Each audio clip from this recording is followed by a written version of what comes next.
Hi everyone, I'm Bia, and welcome back to Cardiac Radio for Teens.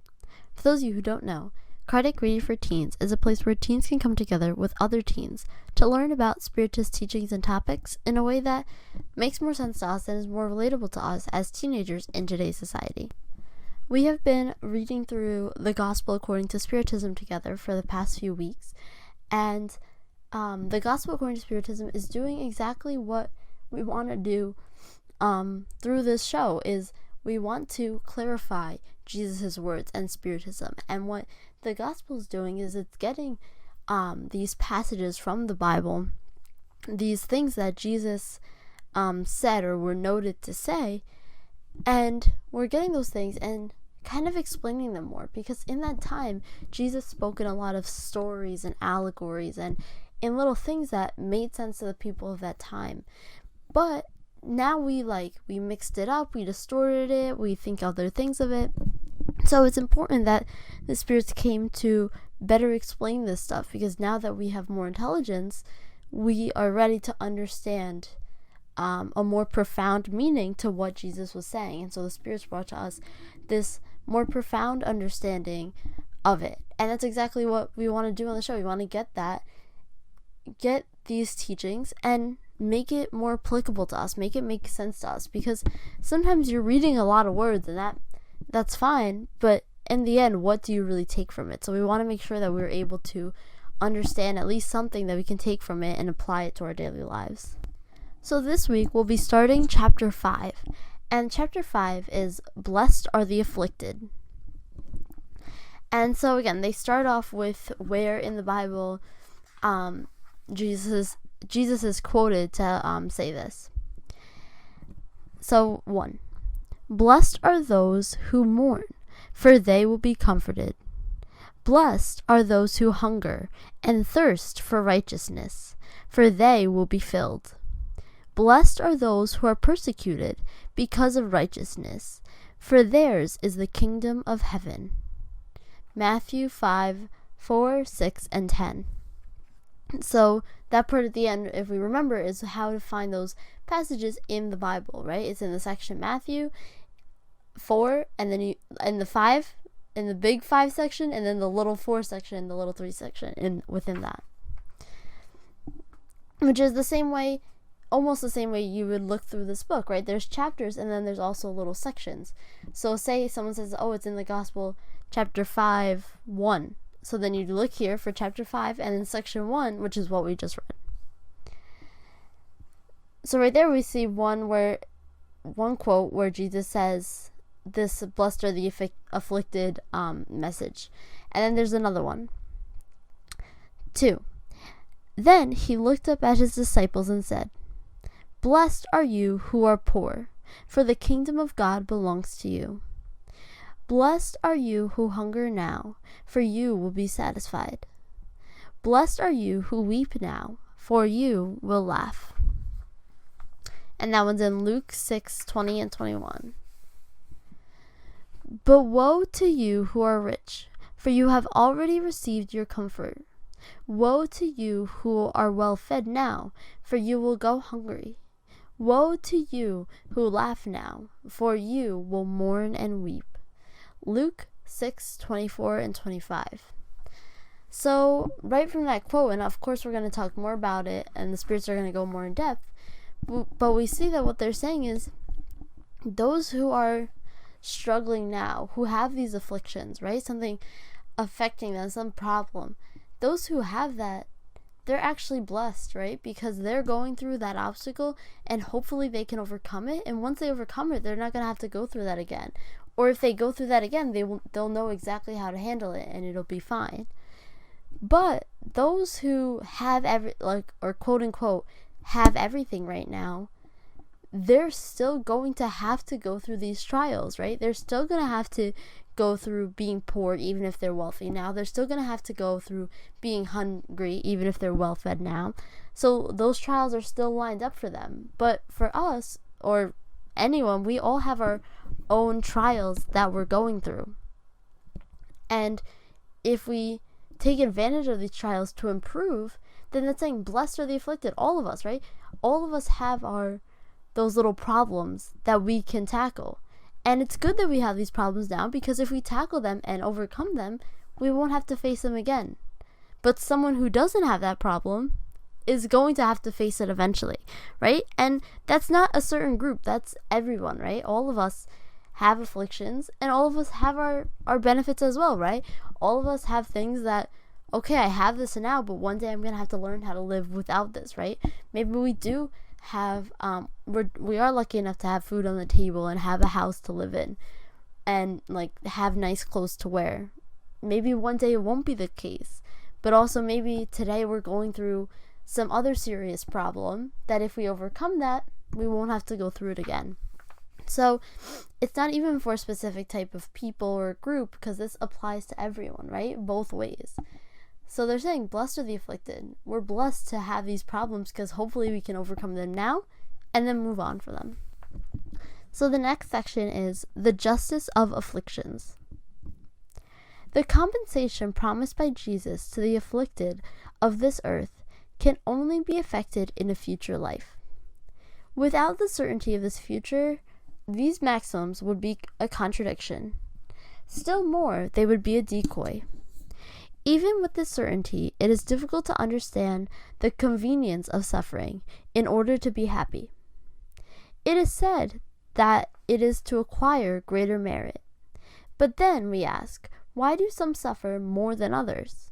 Why are some born in misery and others in opulence, without having done anything to justify this situation?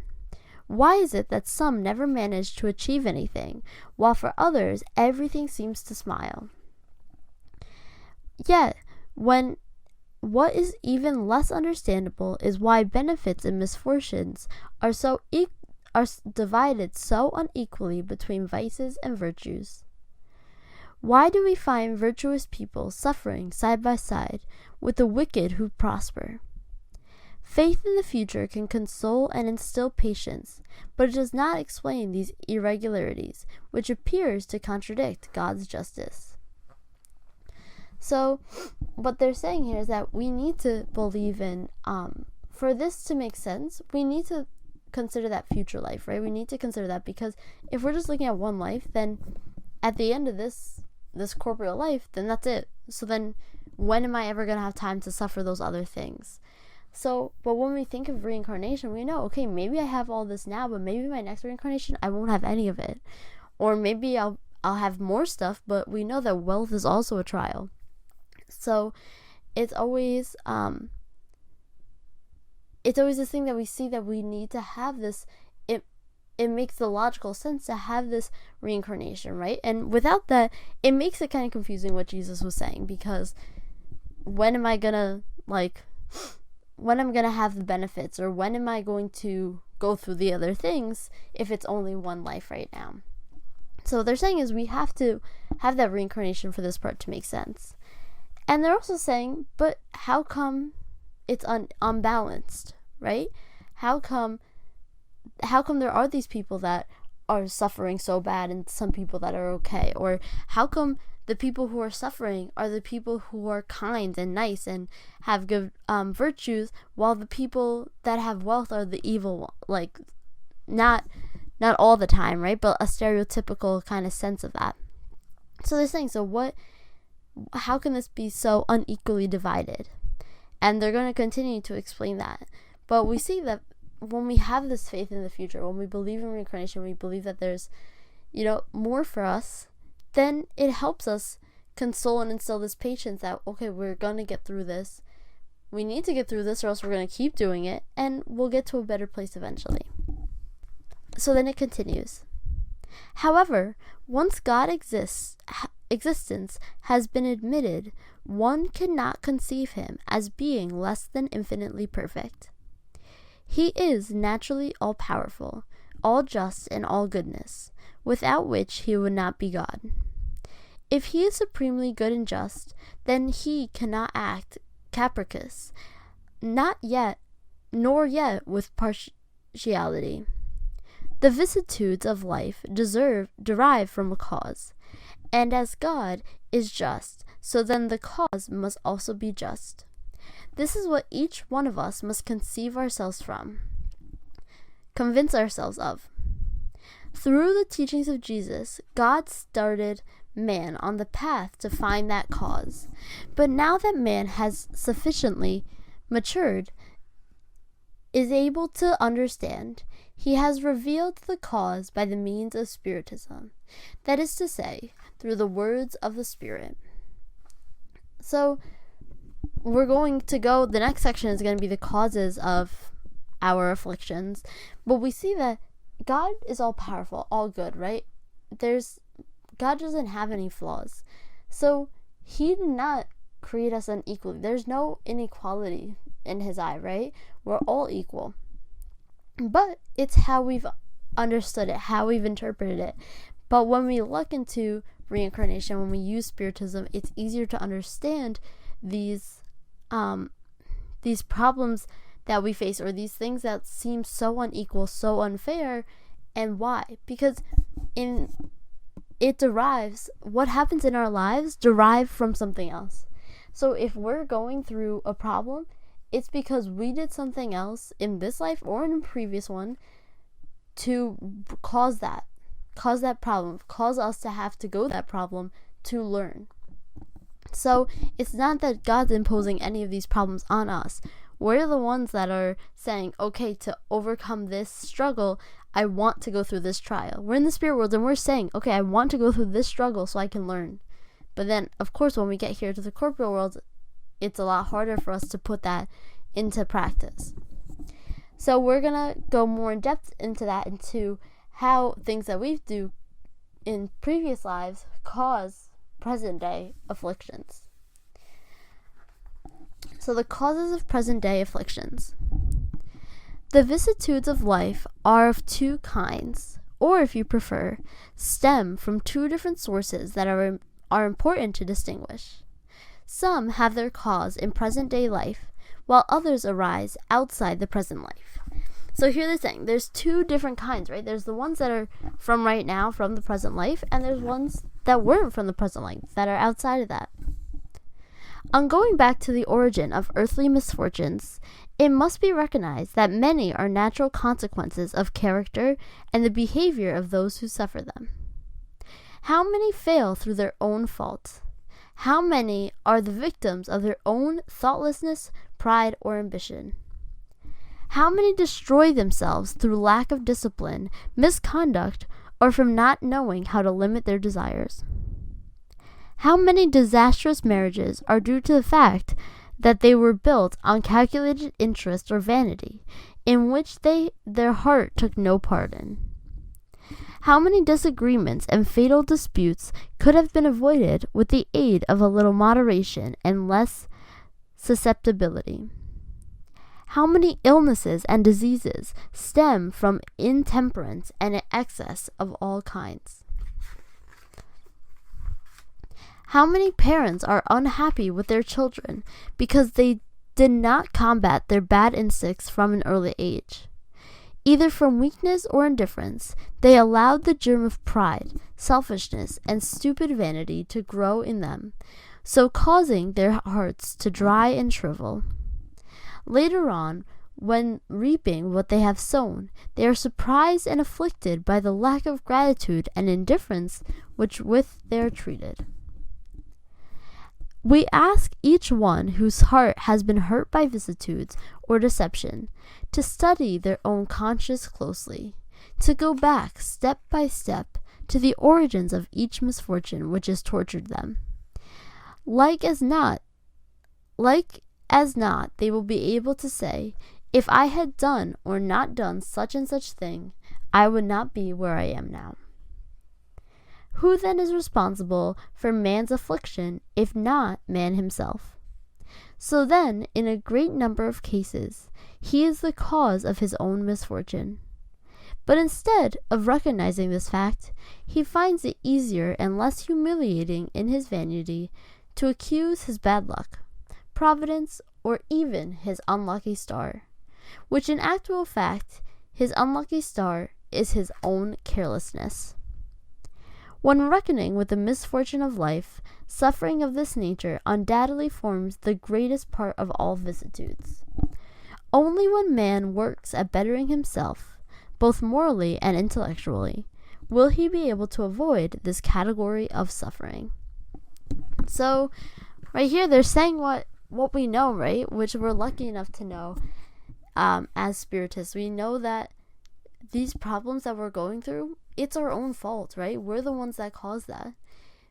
Because if you really think about it something in your that happened in this life.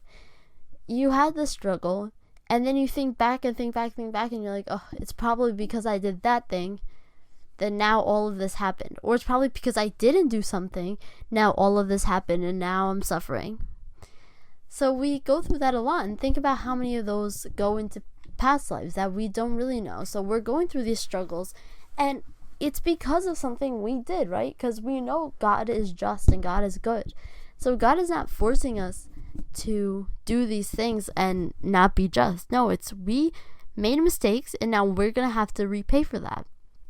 So all the things that we're going through, it's causes of the cause is something we done, right? Something we did or something we didn't do that then we need to correct, that we need to continue to improve on. So then we have to go through these struggles so we can learn, right? So we see that we can't blame anyone else for our afflictions but ourselves. And oftentimes in the spirit world, we're the ones who, when we're planning how we're going to come back, how we're going to reincarnate, we're the ones saying, oh, I want to go through this struggle so that I can try and overcome it. So it's not even God that's saying you have to go through this.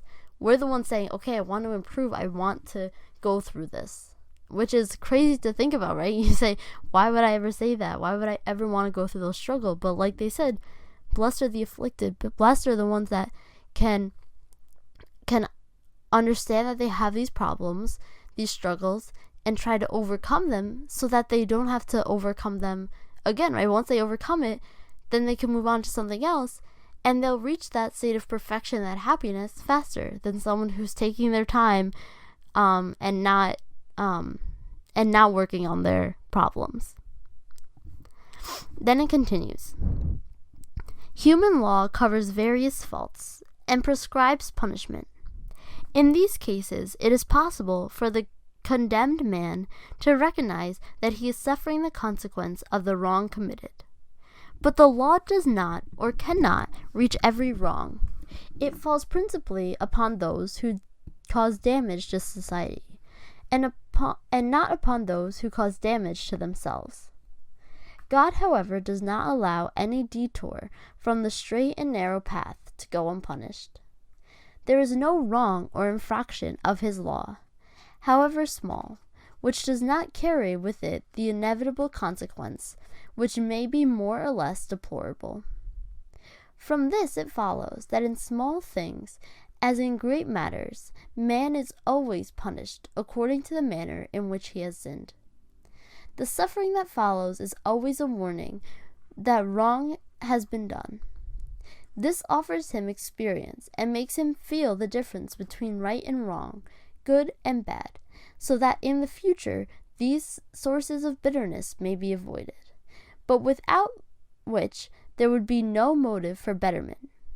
If man were to be confident of immunity, he would only delay his own progress and therefore his future happiness. So they're saying, just like how a criminal is going to go to jail because they did something, hopefully when they're in jail, right, they can realize, they can understand, okay, yeah, I did that wrong. I see how that's wrong because now I'm suffering and I see the difference between good and bad. And that doesn't happen to many people, right? Some people have to suffer many, many times before they finally learn, okay, this is bad and this is good. This is right and this is wrong.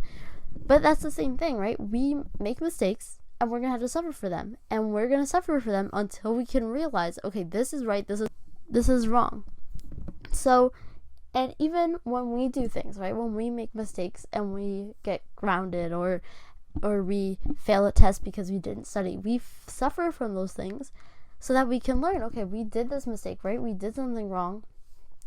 And this is how we do the right thing. And hopefully we fix it. And we know, okay, we learned, we failed one test, now let's study, now let's get this other test. And now the next test, we study, we prepare, and now we got it, right? So we don't have to face that suffering again. But if we didn't learn, if we're going to, whatever, it was one test, now we're going to keep failing them because we're not going to be studying. So we're going to keep suffering until we correct ourselves and make better choices. And so it's important that we see that all of these sufferings that happen are from us, right? It's from our own faults, things that we've done. So we can't blame anyone for that. It's not that God's unjust. It's not that God's unfair. No, it's us. It was our choices. It was our free will that we chose to make wrong decisions that now we're going to have to pay for. And then it continues. Nevertheless, sometimes experience arrives rather late, when life has already been wasted and become disordered, when strength is already spent, and the person is no longer able to remedy the wrongdoing. Then the person will frequently say, "If I had known what I know now, how many false steps would have been avoided? If I had to begin again, I would act differently, but now there's no more time." Like the lazy workman who says, "I have wasted my day," he also says, "I have wasted my life." Just as the sun rising on a new day allows the worker to the possibility of repaying any lost time, so is it with man. Because after a period of time in the tomb, a new life shines forth, which will enable advantage to be taken of past experience, and good resolution for the future to be put into practices. So again, we know that we go through mistakes. When we go through times that we're like, "Oh, I wish I could have done this right. If I knew it was going to be like this, if I knew it was going to take so long, I would have started earlier. If I knew the test was going to be so hard, I would have studied more," right? But we don't have to just say those things. So then for the next test, study more, be prepared for it, or be prepared for some other things, like leave a lot of time, don't procrastinate. So things like that, we can learn from little mistakes. And this applies also to our big mistakes and our big struggles in life. And even if we don't know what we did in our past lives, we know there's something. So if we're going through a struggle, we have to work hard to try and fix it, because we don't want to keep going through that struggle over and over and over again. And now the next section is past causes of afflictions. Although there are misfortunes in this life caused by man himself, there are also others which seem to be completely strange to him and which touch him like fate. For example, the loss of a loved one or the breadwinner of a family, accidents that no amount of foresight could have prevented. Also reverses in fortune which precaution and judicial counseling could not avoid, natural disaster, infirmities from birth, especially those which make work or earning a livelihood impossible, such as deformities, insanity, idiocy, etc. Those who are born with restricted conditions, like those mentioned, have done nothing in their present life to deserve such a sad fate, which they could not avoid and are totally impotent to change, which leaves them at the mercy of public commiseration. Why then are these unhappy beings, when besides them, under the same roof in the same family, are others who have been blessed in every way? So they're saying there's some situations that we can't understand if we're not looking at a past life, right? If we're looking at one life, some people are born with deformities or inequalities, right? Some people are born that they're not going to be able to do everything possible that humans can do. So they're already being restricted, right? They're already going to suffer. So how can these people have done something if they were just born like that, right? So we know that's why we look into the past lives, right? Because there's a previous cause to this. It doesn't mean they did something in this life, but in a previous life they did something that needs this, that they need to go through this to learn from. In short, what can be said of children who die at a tender age and who, during their short life, knew only suffering? These are problems which, as yet, no philosophy has been able to find a solution for. Anomalies for which no religion has been able to justify, and which appear to be a contradiction of goodness, justice, and God's divine providence. If the hypothesis of the soul being created at the same time as the body, and that of destiny being irrevocably determined after, but a few instants upon earth were to be verified, this would indeed be the case. If these creatures had just left the hand of the Creator, what had caused them to come to this world to face such misery? How could they have received any recompense or punishment, seeing that they have been unable to practice either good or bad? So what about kids that die young? They barely get to live their life. How did they do anything good or bad in that time? Or how did, or what if, like, someone's completely immobile and they couldn't do good or bad, right? They couldn't do good or bad, so where are they going to stand, right? In let's say, like, heaven or hell. Like, they didn't really do anything in that life.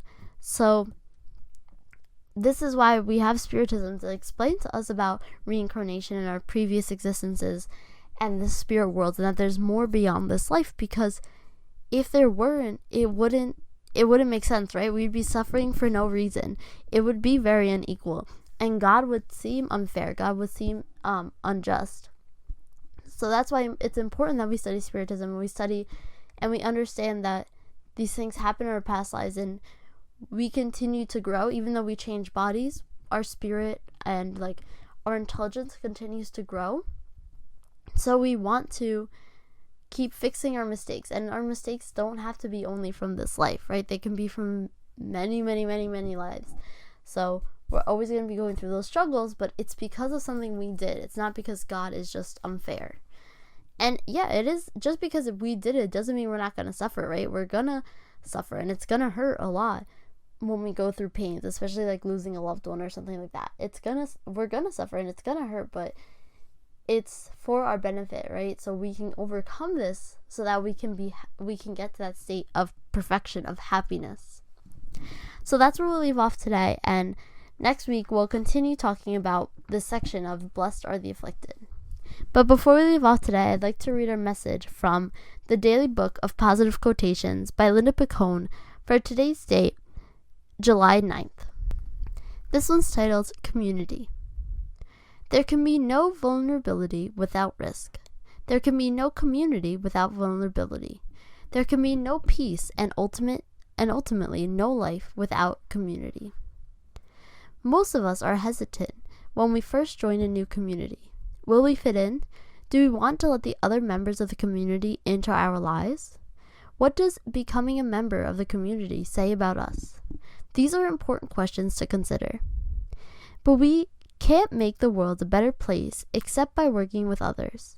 And we can't work with others if we merely stand in the background judging and withholding. We must be willing to risk vulnerability if we want to be an engaged member of a real community. I am willing to risk being vulnerable because I believe in the power of community. If you guys have any questions, comments, concerns, anything you want to talk about at all, feel free to email me at cardiacradioforteens@gmail.com, and I'll get back to you right away. I'm Bia, and this has been Cardiac Radio for Teens. Thank you all for listening. This has been Cardiac Radio for Teens. Thank you all for listening.